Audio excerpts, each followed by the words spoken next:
सभी परिवार के साथियों को एकदम तत्काल आप लोगों को निमंत्रण दिया और आप लोग आए, इसके लिए आप सबका साधुवाद।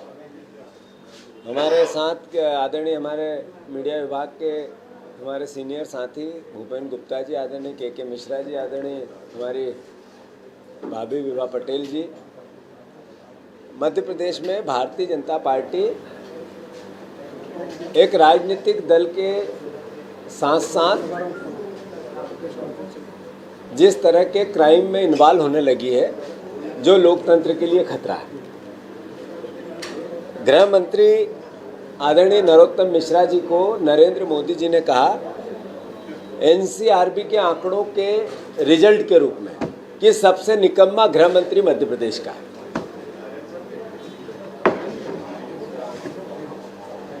कांग्रेस पार्टी जिस तरीके से नरोत्तम मिश्रा जी की कार्रवाई और क्रियाकलाप को देखती है, जनता देखती है, मध्य प्रदेश के आम जन और पत्रकार देखते हैं, उससे ऐसा लगता है कि गृह मंत्री बदलापुर का राजा है।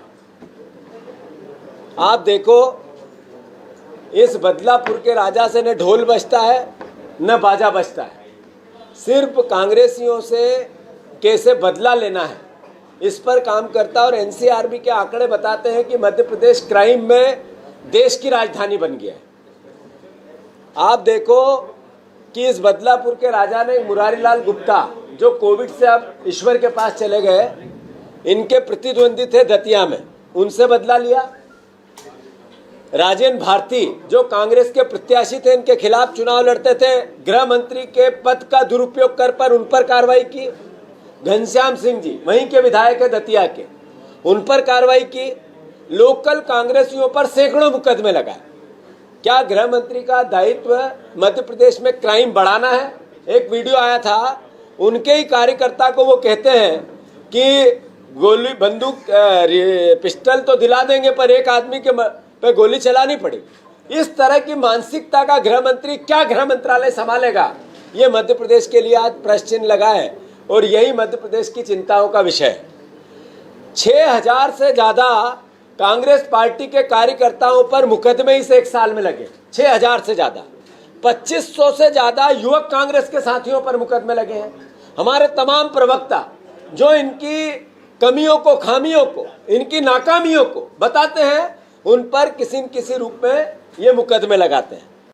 किसी भी प्रदेश का किसी भी क्राइम रिकॉर्ड उठा के देखो कि एक साल में लगभग 50 विधायकों पर मुकदमे लगाए। 50 विधायकों। इस भारतीय जनता पार्टी की लूट की सरकार ने, बिकना और खरीदने वाले लोगों ने अब इस तरह का क्राइम चालू किया है कि वो डर के, तांडव करके लोगों को लोकतंत्र की हत्या करके राज करना चाहते हैं। पीसी शर्मा भोपाल के विधायक हैं, उन पर से 2.5 की संख्या में, 2 की संख्या में मुकदमे हैं। हमारे आरिफ मसूद, ओकार मरकाम, बाबू जंडेल, सज्जन सिंह वर्मा, शशांक भार्गव जी, सतीश सिकरवार जी, ग्यारसीलाल रावत, घनश्याम सिंह जी, कमलेश्वर पटेल साहब पूर्व मंत्री, बैजनाथ कुशवाहा जी, अजब सिंह कुशवाहा जी, ऐसे और विधायक जिन पर मुकदमे इस पिछले 6 महीने में हुए।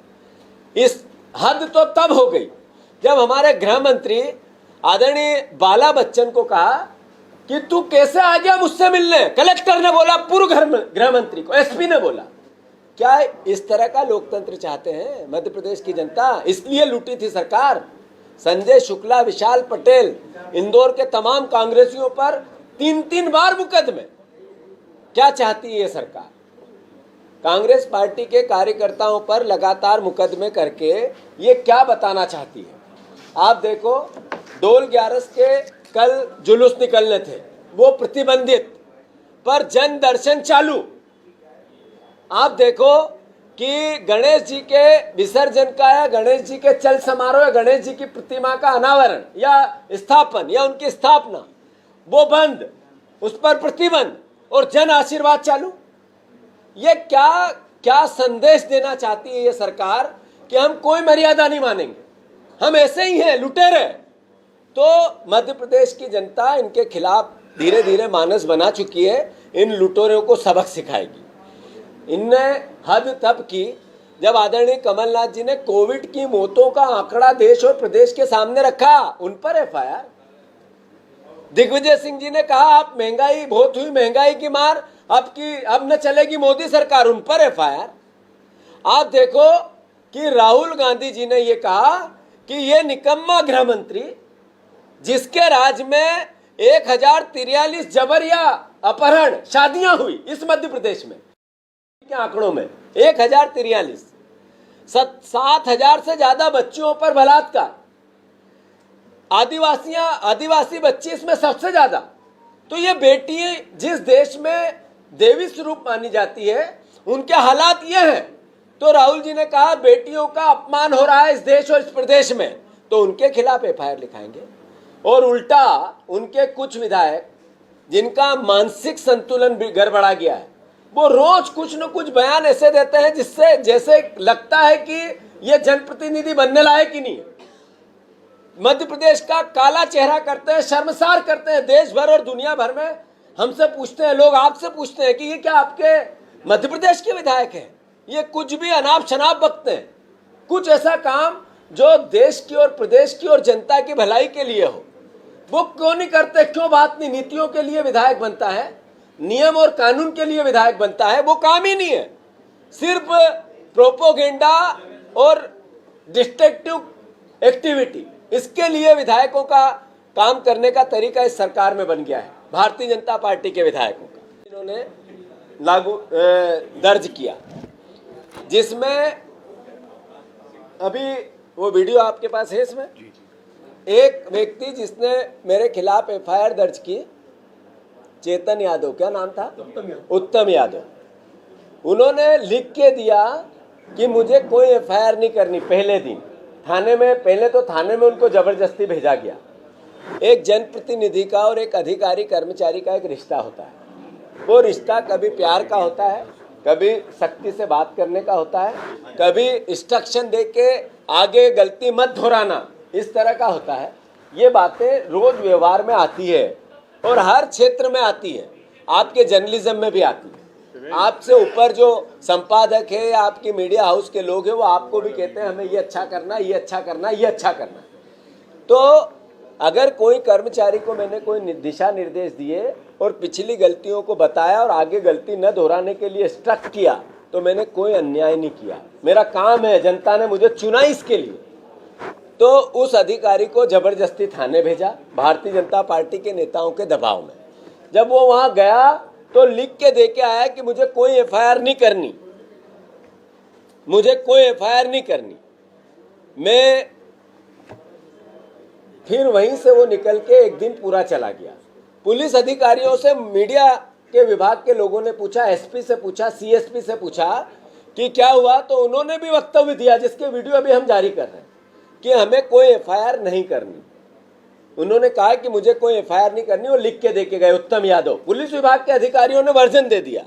फिर नगर निगम कमिश्नर से पूछा कि आपके नगर निगम कर्मचारी ने ऐसी घटना सामने आई है तो एफआईआर क्यों नहीं कराई? तो उन्होंने कहा कोई इस तरह की बातें नहीं हुई थी और इस तरह का कोई वक्तव्य नहीं हुआ, इसलिए एफआईआर नहीं कराई। तीन जिम्मेवार लोगों के वर्जन आए 24 घंटे में। और उसके बाद मुख्यमंत्री जाते हैं गडकरी जी के कार्यक्रम में और मुझ पे फिर दूसरे दिन एफआईआर 24 घंटे 48 घंटे बाद होती है। क्या ये कानून है और क्या ये गृह मंत्रालय का काम है? मैं मांग करता हूं कि उत्तम यादव की कॉल डिटेल की जांच की जाए। किस किस अधिकारी और किस किस भारतीय जनता पार्टी के नेताओं ने उस पर दबाव डाला?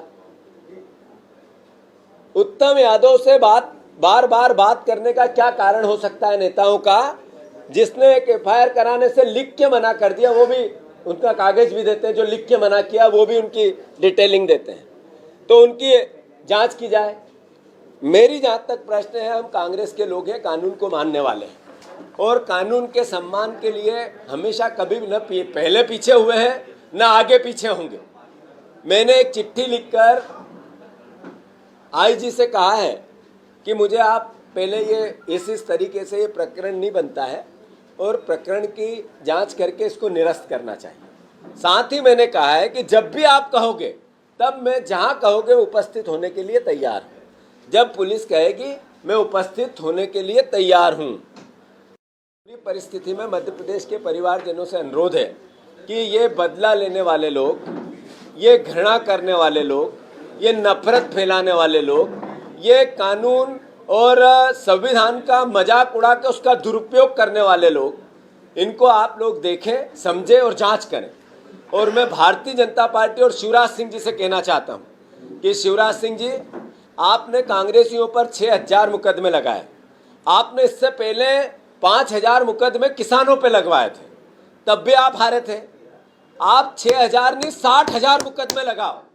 मेरे पे 35 मुकदमे पहले के चल रहे हैं, मैं तैयार हूं, आप इनको 135 करो, पर किसी भी रूप में आपसे हम न डरेंगे न झेपेंगे। किसी भी रूप में एक एक कांग्रेसी आपके अन्याय और अत्याचार के खिलाफ खड़ा रहेगा। मैं एक बात और भारतीय जनता पार्टी के पूरे प्रशासन को अवगत कराना चाहता हूं।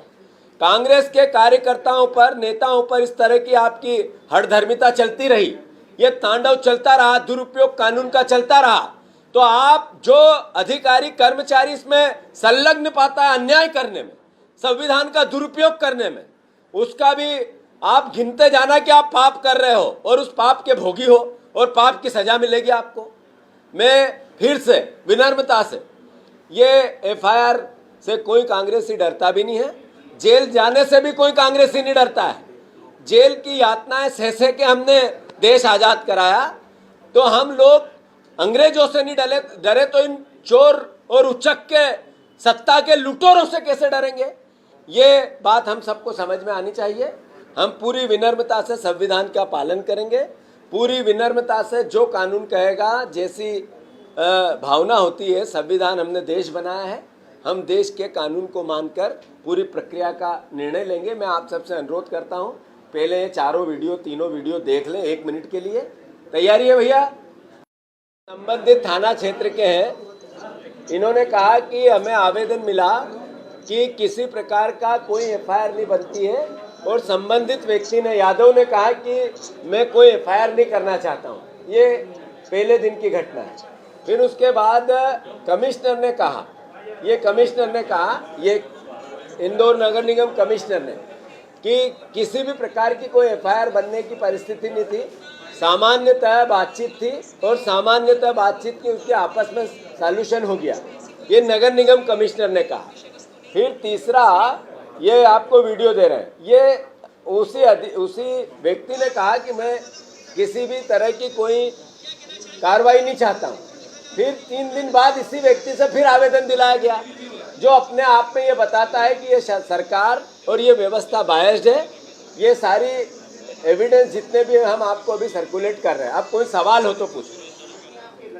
नहीं, मैंने इस संबंध में डीआईजी को एक पत्र लिखा है कि जिस तरह की गतिविधि हुई और घटनाक्रम घटा, सबके डिनाई करने के बाद फिर 4 दिन बाद मेरे पे एफआईआर हुई, इसकी जांच होनी चाहिए। फिर भी मैंने उसी पत्र में आगे कहा है कि आप जब निर्देश करेंगे, हम कानून को मानने वाले हैं, आप जहां कहेंगे मैं पेश होने के लिए तैयार हूं। बिल्कुल, इस पर कांग्रेस पार्टी रणनीति बना रही है। अब किसी भी कांग्रेस के विधायक पर कोई एफआईआर गलत तरीके की नियमों के विरुद्ध में, नियमों का उल्लंघन करते हुए सरकार ने करेगी, सारे विधायक एक साथ होकर वहां प्रदर्शन करेंगे, उस अधिकारी के खिलाफ करेंगे जिसने ये एफआईआर की। सरकार का गृह मंत्री का बयान आया है कि सागर में घटना हुई है, दतिया में एक मुस्लिम को जला के मार दिया, तब कांग्रेस ने ट्वीट क्यों नहीं किया? खरगोन में असल बात बिल्कुल सही है। अगर गृह मंत्री जी ने ये कहा है तो कानून और संविधान के पालन करने की जिम्मेवारी किसकी? गृह मंत्री की है। अगर जिसने गलत किया तो कानून अपना काम करे, बताने और बोलने और भाषण देने के लिए तो कानून गृह मंत्री नहीं है। वो कानून ने अपना काम करना चाहिए। अगर कोई व्यक्ति हो, किसी पार्टी का हो, गलत किया है तो संविधान काम करे। गलत नहीं किया, बदलापुर के राजा ने बदला लेने के लिए कार्रवाई करता है, पर असल घटनाओं पे चुप हो जाता है। यही तो सवाल है।